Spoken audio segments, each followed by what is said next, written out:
Sometimes I pinch myself. I look at the beautiful buildings the Crown Group has built and I say, how did we do this? How did I do this? How did the boy from Borneo come this far? Growing up in Kalimantan, we had a very basic life. We lived by candlelight at night.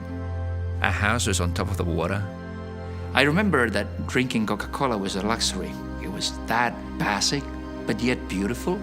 At high school, I struggled. I failed year 11. And somehow I had an accident in Bali. I was riding a motorbike and I hit this tanker truck and I was in coma for 5 days. I discovered a sense of purpose in my life.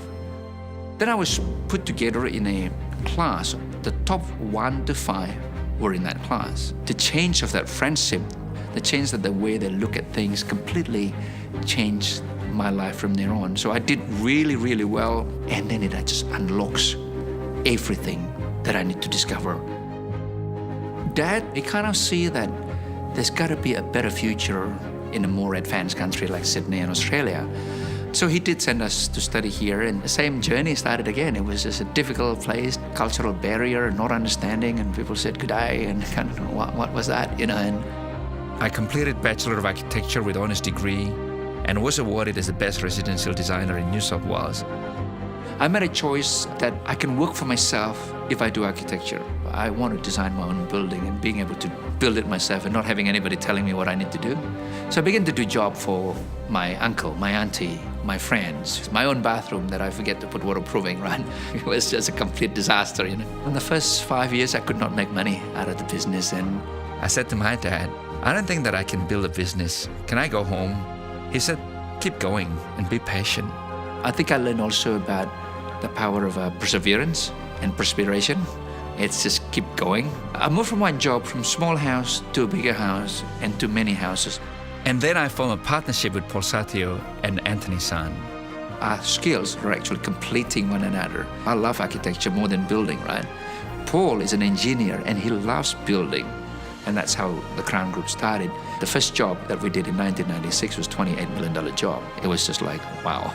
We both have different strengths and we trust each other. And I'm blessed to have him as my business partner. I went through the Asian financial crisis, the recession in New South Wales in 2004, and then the global financial crisis. What's interesting is that along this crisis time, one of my mentors gave me a book, The Blue Ocean Strategy by W. Chan Kim, and it talks about how companies can actually create their own market space and you set your own rule. At that time, we were developing the largest job in Parramatta. So we made a decision to turn this into something that we've never done before. We want to create the experience of the resort, Bali in Parramatta. The urban resort is a feature of every Crown building since then. Crown Group is now a global brand with global operation, pushing the boundaries of innovation and coming up with buildings that the world has never seen, turning apartment into fashion and lifestyle choice. We want to be the Bulgari or Louis Vuitton of the architectural world. The question is, where to from now? 20 years ago, Paul Satio and I thought that one day it will be nice if we can design and develop a city.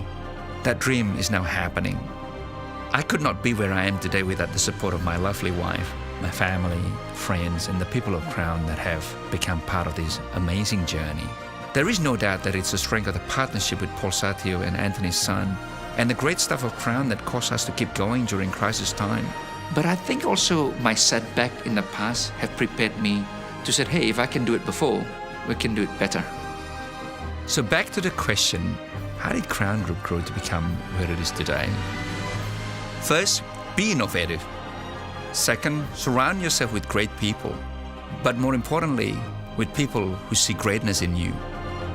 And thirdly, never give up on your passion, because the world needs beautiful buildings.